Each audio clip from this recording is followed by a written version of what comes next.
Buena Prensa, editorial y librerías de la Compañía de Jesús, con más de 80 años en la producción, edición y distribución de libros de calidad. Con espíritu innovador y orientado al bien común, acompañamos a nuestros lectores en cada momento de su vida con publicaciones que brindan salud espiritual y crecimiento interior con palabras de aliento y bienestar. Ubica las librerías de Buena Prensa en todo el país en www.buenaprensa.com. La Moderna presenta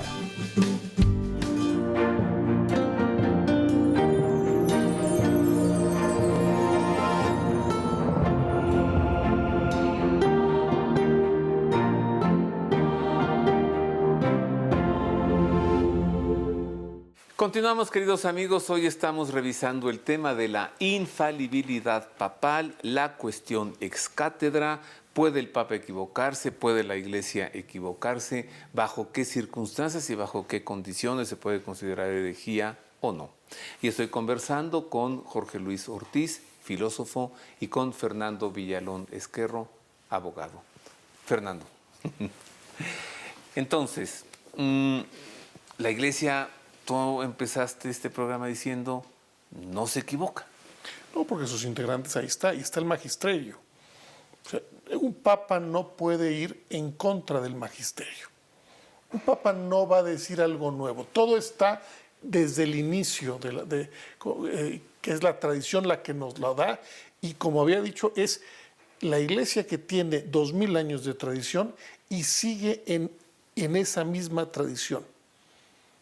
Entonces, el hecho de que haya dogmas no es que la Iglesia diga, esta es la verdad ahora en el siglo XVI o la verdad en el siglo XX. No, es quizá cuando se toma un dogma es porque hay algo en la sociedad que no recuerda que esa es una verdad. ¿Sí? Por ejemplo, que la Virgen es virgen. Siempre, desde el inicio de la Iglesia se tomó la pureza de la Virgen y que no tenía pecado alguno. ¿Cuándo se hace? Pues se hace hasta el siglo XIX, ¿no? Que es Madre de Dios, que se hace en el Concilio Claro. de Éfeso, pero ya desde siempre sabemos que el ángel la saluda y le pondrás por nombre Dios con nosotros. A tu Así hijo, es. ¿no? Ajá. O sea, no es que sea una verdad que ahora... No es algo nuevo. No es algo nuevo o algo que es una ocurrencia del Papa, ¿no? Oye, ¿y si al Papa le diese una demencia senil o un Alzheimer y se pusiera a decir cosas? ¿Qué? Pues no, yo creo que no obra como maestro de la Iglesia. Ajá. Y ese es el Concilio Vaticano, que esa es la importancia del Concilio. Vaticano I. Del Concilio Vaticano I en el siglo XIX, en donde se plantea esta situación en un mundo controvertido, en un mundo de ateísmo, donde, como dice Nietzsche, Dios ha muerto porque lo han matado. ¿Sí? Lo hemos matado de nuestras conciencias en un mundo donde se está partiendo al ser humano, porque ya la parte espiritual es para tu casa, es para que lo tomes en tu buró, pero ya no en la sociedad. Es un mundo donde la Iglesia está perseguida, es un mundo donde estamos contra el racionalismo.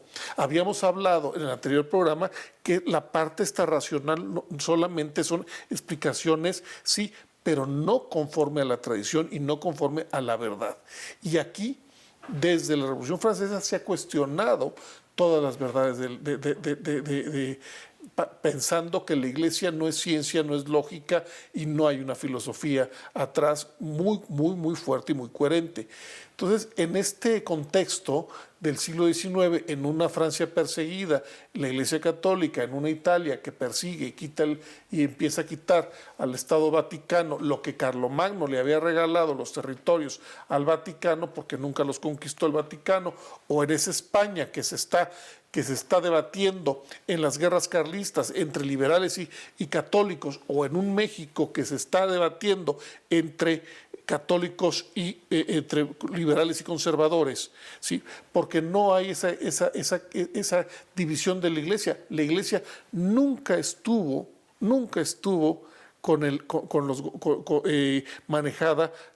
manejando gobiernos y siempre estuvo separada de los gobiernos.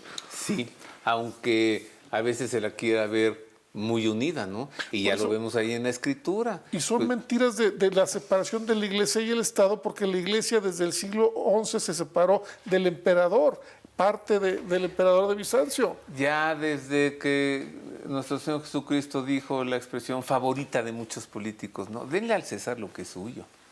Sí, y pero, denle a Dios lo que es suyo. Pero no le dan a Dios lo que es suyo y solamente le dan al César. Sí. Entonces, en ese contexto, el Concilio Vaticano empieza a decir, bueno, ¿cuándo? El Vaticano I. El Vaticano I. A ver, vamos a revisarlo, Fernando. Perfecto. ¿Cuándo? ¿En qué momento? ¿En qué consiste el Concilio Vaticano I en el que se establece esto que Fernando ha dicho? Mire.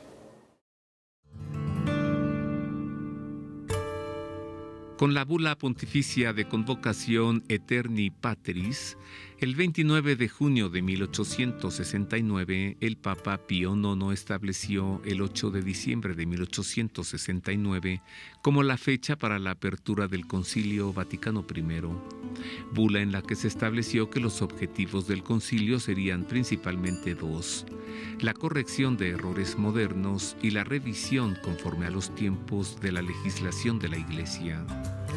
Aunque la convocación al concilio fue aclamada por la mayoría de los católicos, sin embargo causó mucha insatisfacción en diversos lugares, especialmente en Alemania, Francia y el Reino Unido, países que externaron la preocupación de que el concilio emitiese definiciones precisas del privilegio supremo del Papa y su inerrancia. El obispo Maré, decano del Seminario Teológico de París, se opuso a estas doctrinas en su libro La fusión de religión y fe. El concilio se desarrolló en 4 sesiones entre diciembre de 1869 y octubre de 1870. En este tiempo se logró concluir con la aprobación de 2 constituciones dogmáticas, Dei Filius sobre la fe católica y Pastor Eternus sobre la Iglesia de Cristo, en la que se encuentra contenido el dogma de la infalibilidad papal.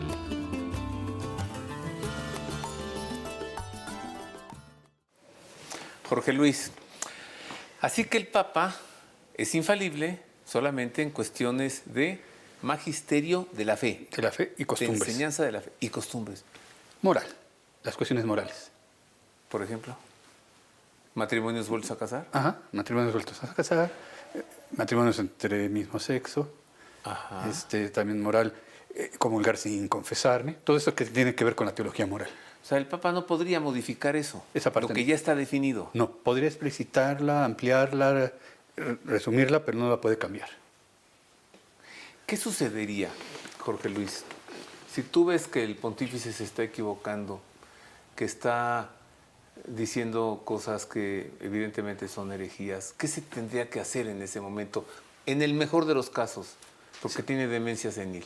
Ok, es una pregunta que has repetido 3 veces. Si tiene una incapacidad, es que sí es posible que tenga una incapacidad. A ver, canónicamente es claro, mientras esté vacante por muerte o impedida la sede apostólica, nada se puede modificar.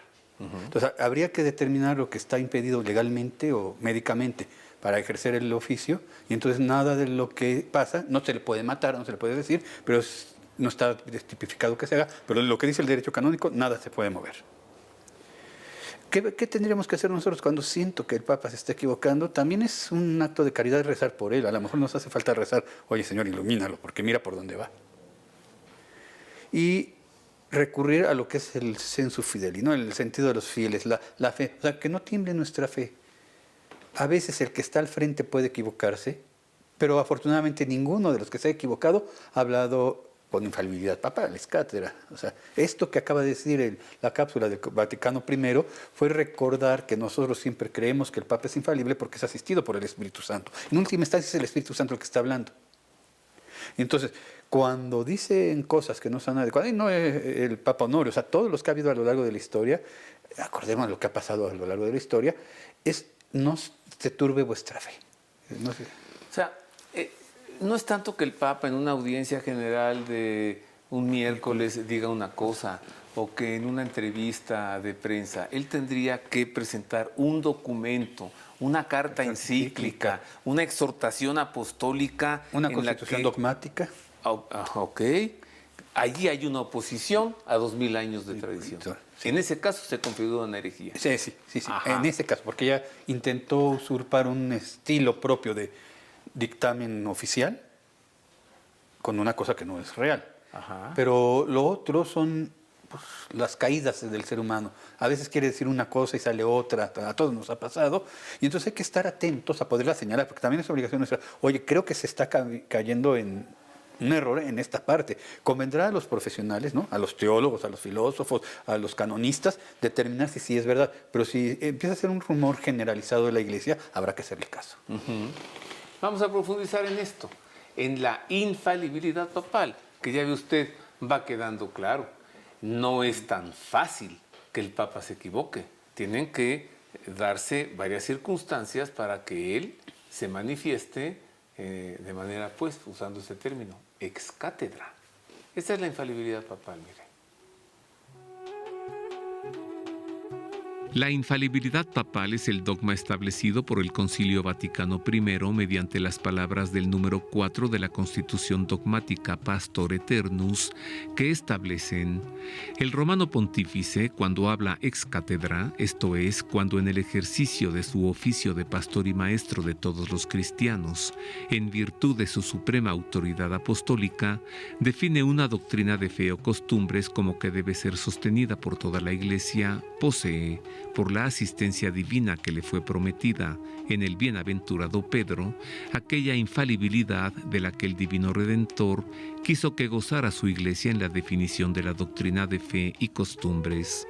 Por esto, dichas definiciones del romano pontífice son en sí mismas y no por el consentimiento de la Iglesia.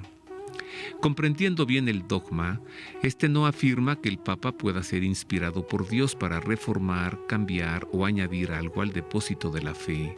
Tampoco significa que como hombre no se equivoque ni que sea impecable. El Papa sigue siendo humano. Tampoco se trata de una adoración al Papa ni que se crea que es perfecto. Simplemente significa que el Papa, cuando define algo que atañe al depósito de la fe o de la moral de la Iglesia, lo hace asistido por la fuerza del Espíritu Santo, que garantiza que la Iglesia de Cristo continúe a través de los tiempos, respondiendo a las necesidades de salvación de los seres humanos.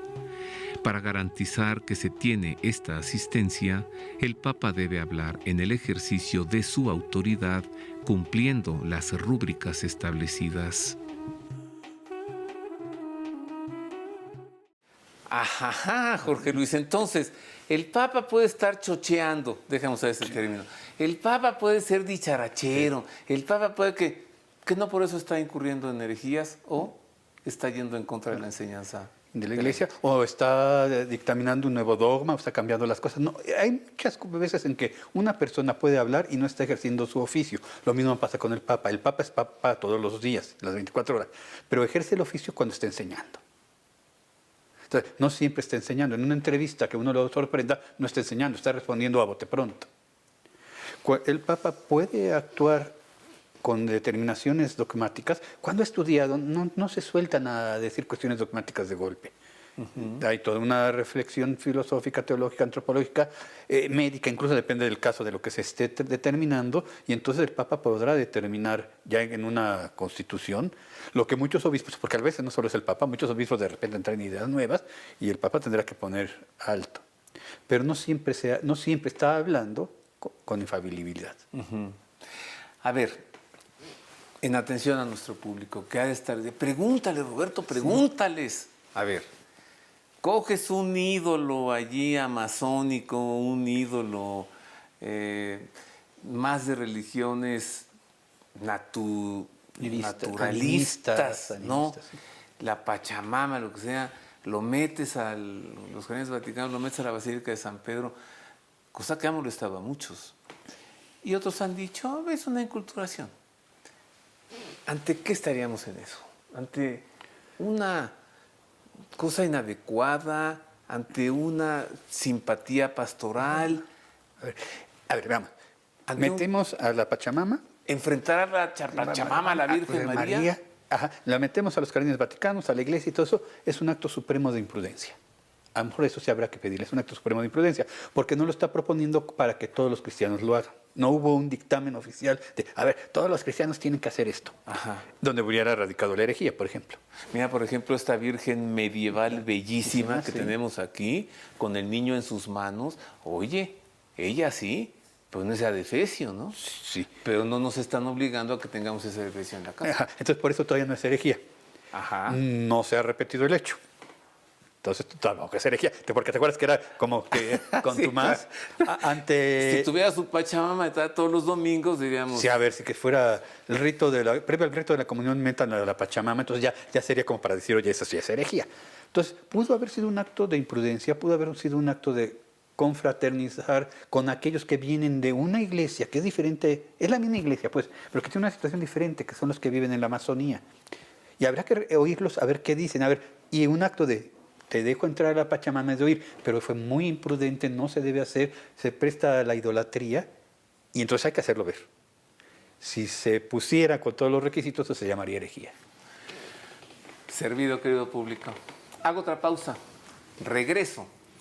¿Qué cosa es la cuestión ex cátedra? Vamos a profundizar en esto para saber distinguir, ¿no? Cuando el Papa, en el ejercicio de su ministerio petrino, está hablando de manera ex cátedra y cuando no. Ya decía Fernando Villalón, ha habido 40 y tantos antipapas y pues para esto ha habido 2 con el nombre Juan 23. Juan 23, Roncalli, toma el nombre precisamente porque el anterior Juan 23 había sido antipapa. ¿Qué sucede cuando uno dice, esto fue decretado por aquel que siglos después resultó que vino a ser un antipapa? Es más, después de una pausa, más de esto.